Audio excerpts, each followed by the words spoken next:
고등학교 때 폭망하는 이유가 뭘까? 중학교 때 잘하는 친구들이. 사실은 여러 가지 이유가 있지만 가장 중요한 거, 학부모님들이 미리 아셔야 되는 거 말씀드리겠습니다. 일단 중요한 게 절대평가냐, 상대평가냐예요. 무슨 말이냐? 중학교 때는 절대평가입니다. 90점만 넘으면 그냥 A 등급을 줘버립니다. 학교 선생님들께서 학생들을 변별해서 뭐 1, 2등 줄 세울 필요가 없기 때문에 문제를 쉽게 내요. 그래서 실제로 90점 이상 A등급을 받는 학생들이 거의 40%에 육박한 경우가 많습니다. 근데 고등학교 오면은 대학교 입시를 위한 진짜 요소가 되기 때문에 실제로 제도가 어떻게 되겠냐면 4공대 평가예요. 지금 현 고 2학년까지는 1등급 받으려면 4% 이내에 들어야 됐어요. 물론 지금은 1등급 받으려면 현 고 1부터는 10% 이내에 들게 조금 완화가 됐습니다. 근데 그럼에도 불구하고 40%와 10%는 차이가 너무 크죠. 실제로 지금 기존 입시 제도 하에서 만약에 중학교 40%를 받는 학생이다 하면은 이게 무슨 의미가 되냐면 4등급에 불과한 학생이다라는 얘기가 돼요. 그러니까 원래 90점 이상 받던 애들도 고등학교 1학년에 올라와서 1, 2, 3등급으로 전부 다 분화가 되고 즉 변별된다고 하죠. 심지어 4등급까지 떨어질 수가 있다. 이게 현실입니다. 그 다음에 중요한 게 시험의 출제 방식이에요. 출제 방식 자체가 중학교 시험은 유난히 단순한 게 많습니다. 생각은 별로 안 하고 시간을 많이 들여요. 그리고 학원에 의존해서 점수를 90점 이상, 100점까지 딱딱 받던 애들입니다. 근데 고등학교 오면 이게 전혀 안 통하거든요. 일단 고등학교에서는 단순 암기로 출제하는 문제들이 있어요. 근데 그걸로만 출제하면 애들이 다 100점을 맞아버리기 때문에 반드시 심층적 이해가 필요한 문제를 출제를 합니다. 보통 일반 고등학교 기준으로 단순 암기로 풀 수 있는 문제가 많아도 77점에서 78점밖에 안 됩니다. 그리고 심층 이해로 풀 수 있는 문제가 적게 잡아도 22에서 23점이 되겠습니다. 그래서 단순 암기로 대응한 학생들은 이 점수 이상을 넘기가 힘들어요. 나머지 심층 이해 중에서 몇 개 맞춰서 80점대까지는 될 수 있지만 1, 2등급 되기는 힘들다는 얘기죠. 그래서 사실은 중학교 때 지나치게 학교 내신에만 집중을 해서 학원 의존을 하고 시간을 많이 쓰고 생각을 안 하던 친구들은 굉장히 위험할 수가 있다. 그래서 가장 중요한 건 자기 스스로 어려운 내용을 이해를 하는 공부를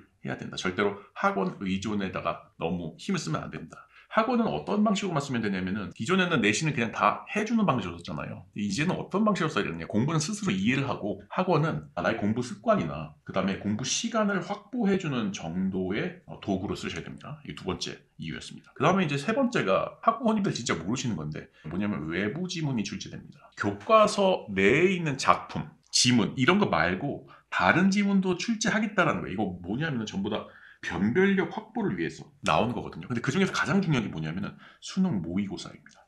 그러니까 뭐 이런 식으로 출제를 해요. 예를 들어서 고등학교 1학년 중간고사다 하면은 작년 3월 모의고사, 뭐 6월 모의고사, 9월 모의고사 이런 식으로 한 3개 정도를 해서 여기에 나오는 지문을 모두 출제하겠다 한 거예요. 그러니까 이전에 공부하던 중학교 때 공부하던 방식이랑은 차원이 다르죠. 이게 모의고사를 외부 지문으로 출제하는 게 최근 5년 사이에 굉장히 두드러지는 고등학교 내신의 출제 경향이 되겠어요. 지금 현재 어떻게 계속 이루어져 나가고 있냐면은 내신 문제의 수능화가 되고 있어요. 그래서 사실상 수능형 문제, 수능형 개념에 접근하지 못한 학생들은 내신 점수도 제대로 받지 못해요. 그래서 고등학교 1학년 입학하자마자 수능 문제에 대한 어느 정도 적응력이 필요하다. 이 굉장히 중요한 요소가 되겠습니다. 그 다음에 이제 대부분의 경우에 수학이나 영어가 중요하다고 하는데 수학이나 영어는 특별히 중학교와 고등학교를 가르는 분야가 아니에요. 근데 이거는 학원가에서만 알고 학부모님들도 실제로 겪어본 사람들만 아는 건데 뭐가 함정이고 지뢰냐면은 국어 과목의 문법입니다. 문법을 요즘에는 언어라고 합니다. 중학교 때는 그래도 어느 정도는 점수 맞는다 학생들은 그냥 감으로 대충 읽고 풀어도 8, 90점 나오거든요.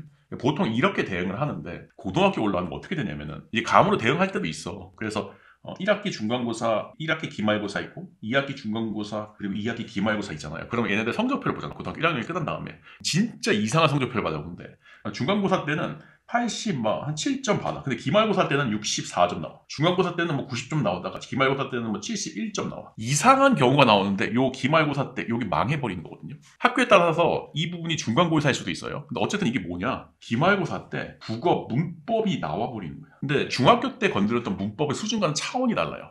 이게 뭐냐면 국어 문법 개념이 원래 어마어마하게 광범위한 분야거든요. 근데 수능에서는 핵심적인 것만 나오는데 내신에서는 디테일하고 지엽적인 것까지 다 물어보기 때문에 그리고 문법 자체 논리 구조가 너무 어렵기 때문에 학생들이 여기서 사실상 포기를 합니다. 그러면 이미 기말고사 때 국어 점수가 벌써 20점씩 깎이잖아요. 그럼 이 학생은 자기가 원래 생각했던 대학교를 고등학교 1학년 때 갈 수가 없는 학생이 되어버려요. 그러니까 다른 과목도 다 포기하게 되고 고등학교 2학년, 3학년 될수록 수시를 포기하는 분위기로 가는 거죠. 그래서 이제 사실은 고등학교 대비를 할 때 중요한 게 수학, 영어도 진짜 중요할 것 같지만 기술적으로는 국어, 문법이다. 특히 고등학교에서는 수능형 대비도 필요하다. 그래서 저도 이 부분을 강조하고 이번에 국어, 문법을 아주 노베가 짧은 시간 안에 쉽게 접근할 수 있는 강의까지 개설을 했거든요. 혹시 궁금하시면 그 강의를 한번 들어보셔도 괜찮을 것 같아요. 어쨌든 지금 이런 여러 가지가 문제가 되니까 학부모님들께서 한번 대응을 해보시고, 그리고 이제 가장 중요한 게 일단 중간고사 시험을 보고 혹은 기말고사 시험을 보고 의외로 점수가 진짜 폭락을 하는 경우가 있어요. 이럴 때 학부모님들하고 학생들 간에 없던 갈등이 생깁니다. 그러니까 학부모님들 입장에서 도대체 왜 이런지 모르겠다고 해서 푸시를 하려고